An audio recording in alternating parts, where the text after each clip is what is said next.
नमस्कार किसान साथियों। एग्रोविजन 3-4 के हमारे सभी सब्सक्राइबर्स का इस खास पेशकश में बहुत बहुत स्वागत है। आज हम एक ऐसे मुद्दे पर बात करने वाले हैं जो हर डेयरी किसान की जेब से, उसकी कमाई से सीधा सीधा जुड़ा हुआ है। देखिए साथियों, अगर दूध में फैट और एसएनएफ की मात्रा सही नहीं है ना, तो समझ लीजिए कि दूध बेचना और पानी बेचना एक बराबर है। पर आज हम उस राज से पर्दा उठाएंगे जो आपकी इस पूरी कहानी को बदल के रख देगा। तो चलिए बिना कोई देरी किए सीधे मुद्दे पर आते हैं और देखते हैं कि ये जो कम फैट है, इसका मतलब आपकी जेब पर कितना बड़ा डाका डालना है। इसको हम दो अलग अलग डेयरी की पेमेंट स्लिप से समझेंगे। अब जरा यहाँ गौर से देखिए, दूध उतना ही है 10 लीटर, मेहनत भी उतनी ही है, लेकिन कमाई में जमीन आसमान का फर्क है। ये सिर्फ फैट के कुछ पॉइंट्स का ही तो खेल है जो ये तय करता है कि आपके घर में पैसा कितना आएगा। और ये कोई छोटी मोटी रकम नहीं है। जानकारी की बस एक छोटी सी कमी आपको हर महीने पूरे 5,000 रुपए का चूना लगा सकती है। लेकिन अब फिक्र करने की कोई बात नहीं। आज की ये चर्चा उसी नुकसान को मुनाफे में बदलने का एक पक्का इंतजाम है। देखिए, कोई भी फॉर्मूला या नुस्खा आजमाने से पहले ये समझना बहुत जरूरी है कि आखिर दूध में फैट बनता कैसे है। क्योंकि मेरा यकीन मानिए, जिस दिन आप ये क्यों समझ गए ना, उस दिन कैसे तो अपने आप काम करने लगेगा। तो अपने पशु के पेट का ये सबसे जरूरी हिस्सा है र्यूमन। इसे आप फैट बनाने की एक कुदरती फैक्ट्री समझ लीजिए। सारा खेल यहीं से शुरू होता है। ये प्रक्रिया बहुत ही सीधी और सरल है।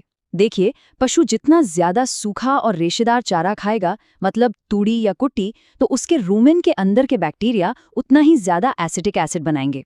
और यही एसिड खून के जरिए दूध में जाकर फैट की मात्रा को बढ़ा देता है। सीधा हिसाब है। तो चलिए अब बात करते हैं उस मास्टर फॉर्मूले की जिसका आप सबको इंतजार था।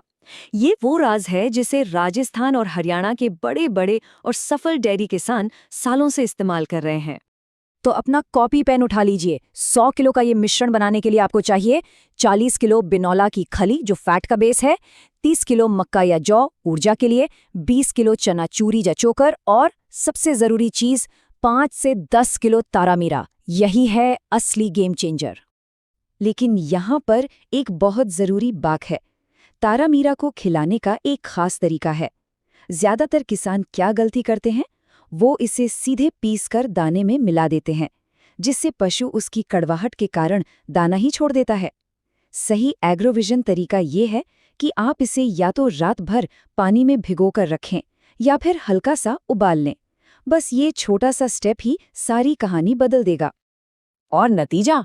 अरे नतीजा तो शानदार है। इस फॉर्मूले को अगर आप सही तरीके से इस्तेमाल करते हैं तो एग्रोविजन 34 के हमारे सभी किसान साथी सिर्फ, जी हाँ, सिर्फ 7 दिनों के अंदर दूध की फैट में आधे से लेकर 1 पॉइंट तक की जबरदस्त बढ़ोतरी देख सकते हैं। अच्छा, मान लीजिए दाना बदलने के बाद भी आपको लगता है कि थोड़ी और गुंजाइश है, तो ये 3 सस्ते और असरदार देसी नुस्खे हैं जो सोने पर सुहागा वाला काम करेंगे। इनको ध्यान से समझ लीजिए। मीठा सोडा पेट की तेजाबियत को शांत करता है। सरसों का तेल और गुड़ ये सर्दियों के लिए एक टॉनिक है जो शरीर को ऊर्जा देता है। और नींबू गर्मी में जब पशु तनाव में आता है तो ये उसे राहत देकर फैट को गिरने से रोकता है। लेकिन रुकिए, सबसे अच्छा फॉर्मूला भी फेल हो सकता है। अब हम उन 5 आम गलतियों पर नजर डालेंगे जो जाने अनजाने में आपकी सारी मेहनत पर पानी फेर सकती हैं। सावधान रहिएगा। पहली और सबसे आम गलती, दूध निकालने से 1 घंटे पहले तक पशु को पानी कभी मत पिलाइए।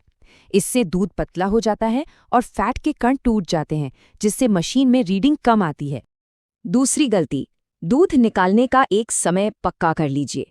अगर आप रोज सुबह 5 बजे दूध निकालते हैं तो 5 बजे ही निकालिए।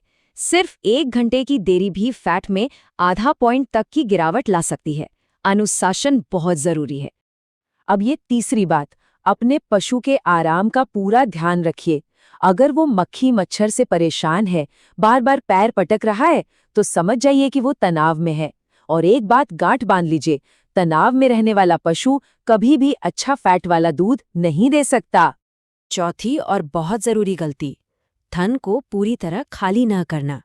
आपको शायद ये जानकर हैरानी होगी कि दूध की जो आखिरी धारें होती है ना, उनमें सबसे ज्यादा लगभग 10 से 12% तक फैट होती है। तो हमेशा थन को पूरी तरह से खाली करें। और आखिर में सबसे बुनियादी नियम जिसे लोग भूल जाते हैं, चारे का संतुलन। हमेशा याद रखिए, 60% हरा चारा और 40% सूखा चारा, ये सुनहरा नियम है। सिर्फ हरे चारे के भरोसे रहकर आप कभी भी अच्छी फैट नहीं ले सकते। तो किसान साथियों, पूरी बात का सार बस इतना सा है, पशु के खाने में सूखा चारा बढ़ाइए, हमारे बताए तरीके से तारामीरा और बिनौला का मिश्रण दीजिए और उन छोटी छोटी गलतियों से बचिए। अब हम आपसे जानना चाहते हैं, आपकी गाय या भैंस अभी कितना फैट दे रही है? नीचे कमेंट्स में हमें जरूर बताइए। एग्रोविजन 34 पर हमारे साथ जुड़ने के लिए आप सभी किसान भाइयों का दिल से धन्यवाद। अगर आप चाहते हैं कि ऐसी ही पक्की और काम की जानकारी आप तक पहुंचती रहे, तो हमारे चैनल को सब्सक्राइब करना बिल्कुल मत भूलिएगा। जय हिंद, जय किसान।